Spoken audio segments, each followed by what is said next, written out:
What's up, guys? We were just going to do a quick mic check before we get started, and welcome to our very first edition of Heroes versus Zeros. And I'm really excited about this new segment we're bringing for you. Perfect. Yeah. Awesome. Okay. So this entire segment is talking about as we go through the NFL season and NFL teams, we're going to go through each individual game and talk about a couple of different players that stood out for us, some players that didn't. That's why you got the hero and the zero. And if you guys watch Hercules growing up, you guys know what I'm talking about. So I'm really excited to bring you this very first segment. For those of you watching out there, let us know where you're watching from. We're really excited to have you guys on, and just let us know what you think as far as our list. Now, the first game we're going to cover here is the Hall of Fame game, the Dallas Cowboys versus the Pittsburgh Steelers. There was a lot to like from both teams in my mind. And we're just going to go through a couple of players. We're going to go, it's the good versus the bad first, and that's where we're going to start with here. So I'm really excited to, once again, kind of get this rolling and really talk about this. There's a lot of great NFL teams that we want to make sure we do a better job of covering. So first off, we're going to talk about, we're just going to kind of go by position group. But there's three players from both sides that I really want to touch on. Now, I could really say, entire position groups, because I felt like the Dallas Cowboys backup quarterbacks were pretty respectable last night, other than Ben DiNucci, who I thought struggled at times. Did throw an interception there. DiNucci did, and went 7 for 17 for 89 yards. And no touchdowns and one pick as well. But just did seem to struggle a little bit. But I was really pleased to see how Garrett Gilbert and Cooper Rush played. I felt they both played very respectably and made a name for themselves as potential backups for the Dallas Cowboys. But a player I really want to highlight is a guy by the name of Rico Dowdle, who finished with 8 carries for 43 yards. Now, when you think of the Dallas Cowboys, you clearly think of Zeke. Tony Pollard is also going to be their number 2 back, who should get the ball way more, might I add. But this is going to be really fun for the Cowboys, because guys like Rico Dowdle, who come in as that third back or potential third back, are really respectable. He's the first player that I saw that really wowed me. Not the first player, but on the offensive side of the football was a guy that really wowed me, and I thought he's going to be a great player moving forward. But the player I really wanted to highlight that I felt needed the most credit from last night was Micah Parsons, the Dallas Cowboys first-round draft pick in this year's draft. I believe he was 10th overall, if I remember, 10th or 11th. It doesn't matter off the top of my head. But we knew coming out of Penn State that he was going to be special. You watched his tape, a guy that had multiple sacks, just the way he attacked downhill, the way he was as a football player, just an all-around linebacker really in college. You knew he was going to be impressive, and I, for one, was actually very impressed with how he played. He was a lot of fun to watch. If you watched him like I did, I watched all the highlights and everything at least a couple times through. But he was a guy that was just clearly all over the football field, and he is going to be a hand. I think he's going to be a major reason as to why the Cowboys have one of the best linebacker groups in the entire NFL, or linebacking cores, if you will, in the entire NFL. He finished the night with 3 tackles, also had a fumble recovery. I think it's just a matter of time before he just starts to break out. I think he's not gonna miss a beat at all. I think he's going to be a lot of fun to watch. He is certainly going to be a player that the Dallas Cowboy the defense is going to really hang its hat on, because he's going to come in. Like I said, Micah Parsons is he's a hand. He is an absolute hand. And he was a lot of fun to watch last night. Now, another player I wanted to highlight is Jabril Cox, the linebacker who formerly played for NDSU, but actually came out of, I believe it was LSU last year, a 3rd-round pick. And I think the thing with Jabril Cox is, when you watched him at NDSU, he was a hand. He was an absolute stud. But you kind of wondered, he was a 4th-round pick, not a 3rd-round pick. But when you watched him coming out, you were kind of wondering how he was going to transition to LSU and then the NFL. Well, watching last night's game, he's got the speed, he's got the size, he's got the strength. I was really pleased with what I saw with Jabril Cox as well. I mean, so in other words, if the Cowboys have a linebacker that unfortunately misses time due to injury, you've got guys that potentially could take over for guys like Leighton Vander Esch or Jalen Smith. I mean, you got guys like Micah Parsons, and who's already going to be on the field. But I mean, it's really comforting to know that you got a guy like Jabril Cox that's back there that's going to make plays and going to do his thing. So he was another player. I did see him miss a tackle, but that's just how it is when you're a faster player like that. It's hard to break down and make those tackles. But if you're being honest with yourself, that was it was great to see him out there making plays. Also, Jaron Kearse balled out. You got to be able to give him a little respect. But the final player that I felt like deserved a little bit of respect, and you guys can also just leave a comment or for players that stood up for you guys. I felt like Nashawn Wright was a guy that just made plays. And that's what you really want to see. Also, I mean, Cameron Brown also had a couple tackles for loss, but Wright came out. He's a big corner, so I think that's what's going to really attract the Cowboys to play for him. Or excuse me, that's what is going to keep him on the Cowboys. Excuse me, his size and ability to run. So I felt he had a great game, and in a position group where I feel like the Dallas Cowboys need a lot of help, and that's corner and safety, especially that back end. I think that's going to be a valuable tool is to have him that's coming out there and able to provide services when needed. But yeah, he, in my mind, I felt he had played well. And was is definitely a building point. And that's kind of what these preseason games are. They're really just a building point to see, what NFL teams have. I know they're really auditions because the NFL teams have a general knowledge of who's really going to make the squad. But these these now 3 preseason games are going to be really fun, and they're integral for these guys that are really just trying to make a roster spot and find their way onto an NFL roster. But as far as players that I felt that did not really impress me that much. Again, we already touched on Ben DiNucci.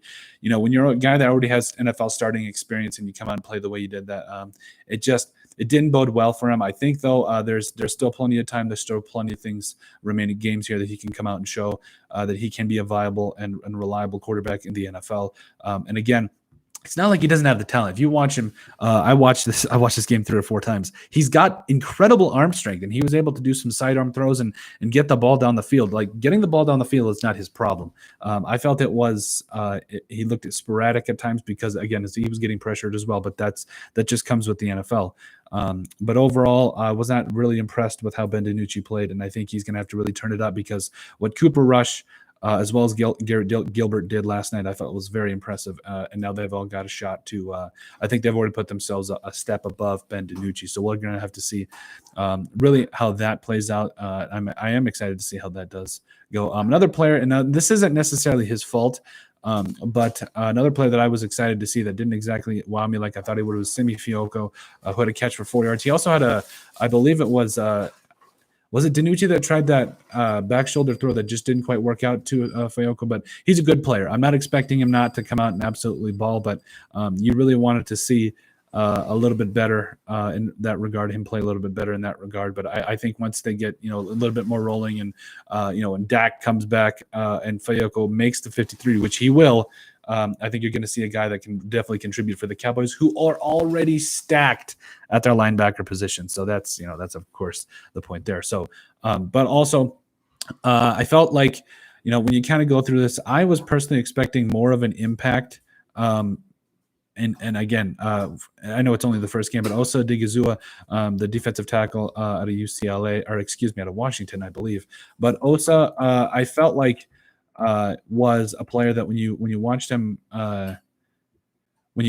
play at UCLA, you found a guy that was an impact player, quick off the snap, got things going. Last night, I mean, not a lot of sample size for him, but I expected a little bit more. I was overall pleased. I mean, a tackle for a loss, but if the Cowboys want to be able to step up and stop the run, he's going to be a key player for the Cowboys in that regard. So I'm expecting a little bit more out of him. This isn't a scolding. This is, he's better than this, and I think he's going to come out and play pretty well for the Cowboys moving forward. Now, moving over to the Steelers side of the football, we already made a video about it, and we're excited about this player.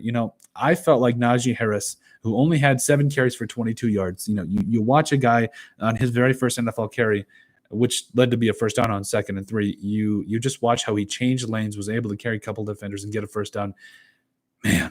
Man, he is going to be a player for the Steelers, and I think he's going to be a major reason as to why that running game in Pittsburgh is restitutionalized, whatever. It's going to be woke this year, and I think he's going to be a major reason for that. You also saw him catch a pass, but also, I mean, we got to keep in mind he's all-time leading rusher for Alabama, so he's going to be a lot of fun to watch. But I think he definitely showed the Steelers last night that he's going to keep their running game going. Also, Kalen Ballage came out and played pretty well. I was pretty pleased with that. But another win that I felt, another player, an entire position group here was, in my mind, the Pittsburgh Steelers' entire backup quarterback play. Now, even though Dwayne Haskins didn't exactly kill it, the rest of them played very well, and I like what Dwayne Haskins did too. Took good care of the football, completed his passes when he needed to. You talk about Mason Rudolph, who finished 6 of 9 for 84 yards. Haskins went 8 of 13 for 54 yards, and then Josh Dobbs, who, by the way, made one of the best passes to Tyler Simmons in the end zone that I think I've ever seen. Like, it was right before he even got the chance, and it was a great play in my mind. And I'm excited to see how this backup quarterback position, like how this all unfolds, because Mason Rudolph is respectable. Dwayne Haskins played well, and so did Josh Dobbs. So you got potentially 3 guys that are vying for one spot here, and it may the best man win. That's really what it comes down to. So. We already kind of touched on Najee Harris as well, but also a player that, I mean, not necessarily shocking, but Chase Claypool. I mean, this guy, I think he's going to be one of the best young wide receivers that comes out and absolutely balls for this squad for the Steelers. He's going to be a lot of fun to watch. Had 3 catches for 62 yards, did Claypool. And overall, I felt this was a really good showing for him. There was just times where, he just takes over games. That he truly just, when you throw him the football, that diving catch he made into the sideline looked like he got shaken up on the play, but that diving catch was incredible. He is going to be a major factor, not only just for the Steelers, but for the entire NFL. I think he could be on his way to being a top 10 wide receiver in the league. So that's really definitely exciting for the Steelers as well. Now, the thing about the Ben DiNucci threw kind of it was almost right to Donovan Steiner, but at the end of the day, you got to make that play as well, and Steiner did. So he was another player that I saw played pretty well. Had that pick, returned it for 17 yards, also had a pass breakup. So I was excited to see that, and a defense like the Steelers that already boast all these great players. It never helps to have a play like that that's helping you out along the way as well. So as far as the Steelers defensive line, I felt like they balled.